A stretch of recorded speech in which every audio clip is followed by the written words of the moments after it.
برادران اہل سنت، السلام علیکم ورحمۃ اللہ وبرکاتہ۔ خانقاہ محمدیہ و احمدیہ مدینۃ الاولیاء کالپی شریف اور حضور غیاث ملت قبلہ سے متعلق بدگمانیوں کا ازالہ۔ سوشل میڈیا پر کچھ لوگوں نے عوام الناس کو مشائخ اہل سنت سے دور کرنے کی ناکام مہم چلا رکھی ہے، جس کی وجہ سے ضروری ہوا کہ تفصیلی وضاحت موجودہ صورتحال سے متعلق آپ تک پہنچائی جائے۔ کسی بھی مسئلہ میں کسی بھی فرد کو بلا تحقیق مورد الزام ٹھہرانا شرعاً درست ہے نہ دیانتاً۔ یہ تو حکم عام ہے، اگر خاص علماء و مشائخ میں سے کوئی ہو تو حکم اور زیادہ سخت ہو جاتا ہے۔ الفتنۃ اشد من القتل۔ اولاً خانقاہ محمدیہ اور اس کی تمام موقوفہ اراضی حضور ضیاء ملت کے آبا و اجداد کی پشتینی موقوفہ جائیداد ہے، جس کے وارث و متولی حضور غیاث ملت قبلہ ہیں۔ خانقاہ کو محفوظ ہاتھوں میں رکھنے اور خانقاہ کے روشن مستقبل کے لیے حضور ضیاء ملت ہی نے ایک کمیٹی تشکیل دے کر وقف بورڈ کے ماتحت خانقاہ کو کیا، اور آپ بذات خود اس کے سرپرست اور امین و متولی رہے۔ مرور زمانہ کے ساتھ کمیٹی کے بااثر افراد نے موجودہ متولی و صاحب سجادہ سیدی سرکار غیاث ملت کے علم میں لائے بغیر اس جائیداد کا استعمال اپنی سہولتوں اور مفاد کے لیے کیا۔ نوبت یہاں تک آن پہنچی کہ اب انہیں غصب کرنے کے لیے پوری ایڑی چوٹی کا زور لگائے ہوئے ہیں۔ جیسا کہ سوشل میڈیا پر کہا جا رہا ہے کہ بزرگوں نے تخت و تاج کو ٹھوکر مارا، موجودہ صورتحال حضور صاحب سجادہ کی بے نیازی کا واضح ثبوت ہے۔ اگر شروع سے گرفت مضبوط ہوتی تو کمیٹی کی منمانی اس حد تک نہ پہنچتی۔ پھر یہ کہ شرعاً یہ درست نہیں کہ موقوفہ اراضی پر کسی کو ناجائز قبضہ کرتے دیکھ خاموش رہا جائے۔ حضور صاحب سجادہ خانقاہ محمدیہ کے متولی ہونے کے ساتھ ساتھ اس کے امین و محافظ بھی ہیں۔ انہی مقبوضہ اراضی میں حضور سیدنا میر محمد ترمذی رضی اللہ تعالی عنہ کی والدہ ماجدہ مخدومہ کائنات کی قبر شریف بھی ہے، اور خاندان کے کئی برگزیدہ شخصیتیں آرام فرما ہیں۔ سنی کہلانے والے قابضین کی سنیت کہاں گئی؟ عقائد اہل سنت کے مطابق عام مومنین کی قبروں کا احترام بھی لازم و ضروری ہے، اور یہ تو سادات کرام کی آرام گاہیں ہیں، جہاں کالپی شریف میں جنہیں کالپی شریف میں حاضری کا شرف ملا ہے وہ بخوبی جانتے ہیں، اور جو کبھی حاضر نہ ہوئے وہ اس تحریر سے جان لیں کہ حضور سیدنا میر محمد ترمذی رضی اللہ تعالی عنہ کی والدہ ماجدہ کی قبر شریف کے ارد گرد پختہ عمارتیں چندی گئی ہیں۔ اس سے قریب نالی اور سڑکیں بھی جاری ہیں۔ کیا ہم اپنی والدہ کی قبر کو اس حال میں دیکھنے کے متحمل ہیں؟ آواز دو انصاف کو، انصاف کہاں ہے؟ نازش اہل سنت سیدی سرکار غیاث ملت انہی مقبوضہ اراضی کی بازیابی کے لیے کوشاں ہیں۔ معتبر ذرائع سے معلوم ہوا کہ خانقاہ شریف کی ٹوٹی ہوئی دکانوں اور زمینوں پر ملنے والے گورنمنٹی معاوضہ کی تقریباً کروڑوں روپے کو حضرت کے علم میں لائے بغیر کمیٹی ہضم کر گئی۔ خبر یہ بھی ہے کہ مختلف وسائل سے خانقاہ شریف کو حاصل شدہ رقوم میں تقریباً 40 کروڑ کی ہیرا پھیری اس کمیٹی نے کیا۔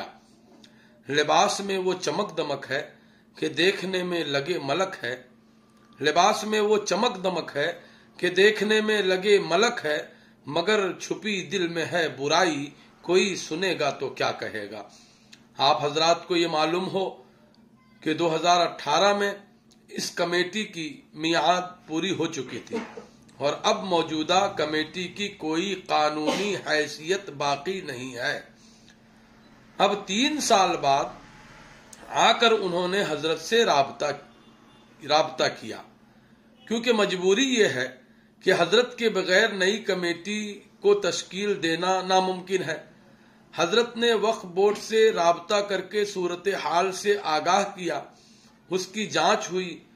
کمیٹی پر حضرت کی طرف سے جو باتیں کہی گئی تھیں وہ درست ثابت ہوئی۔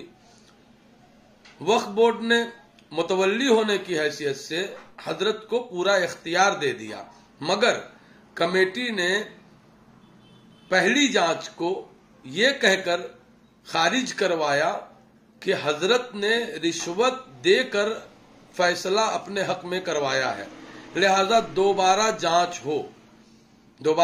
ہوا۔ اس جانچ میں بھی رپورٹ حضرت کے حق میں آئی اور وقف بورڈ نے حکم جاری کیا کہ آپ اپنی نگرانی میں کمیٹی کو تشکیل دیں اور اس پر قبضہ حاصل کریں، جس کی خبر علاقہ کے ڈی ایم کو دے کر حضرت چند لوگوں کے ہمراہ خانقاہ شریف پہنچے، جہاں حرص و حسد میں گھری کمیٹی اور ناجائز قبضہ کیے ہوئے ان کے متعلقین وقف بورڈ کے خلاف جا کر جھگڑے پر آمادہ ہوئے اور بات پھیلائی جا رہی ہے کہ حضرت نے غنڈہ گردی کروایا، جبکہ معاملہ اس کے برعکس ہے۔ وہ لوگ پہلے ہی لاٹھی اور دیگر اسلحوں کے ساتھ گنڈائی کرنے کو تیار تھے۔ ایک بات یہاں یہ کہنا چاہوں گا کہ پرشاسن کو 5 محرم الحرام کو یہ خبر دے دی گئی تھی اور وقف بورڈ نے جو رپورٹ دیا تھا، جو اختیارات دیے تھے وہ سونپ دیے گئے تھے، تو ان معاملات میں کہیں نہ کہیں پرشاسن اور ڈی ایم کو ہم ذمہ دار مانتے ہیں کہ اگر کلیئرنس وقف بورڈ سے مل چکی تو پھر آپ نے تاخیر کیوں کی۔ اس وواد اور اس جھگڑے کا سرا کہیں نہ کہیں پرشاسن کو جاتا ہے۔ پرشاسن کی کوتاہی کی وجہ سے یہ 2 گٹوں میں جھگڑا ہوا، لہذا جو ہی علم ہوا اور وقف بورڈ نے کلیئرنس دے دیا تو پرشاسن کو چاہیے تھا کہ اپنی موجودگی میں قبضہ دلوائے، نہ کہ اس طرز پر 2 گٹوں کو لڑنے کے لیے چھوڑ دیا جائے۔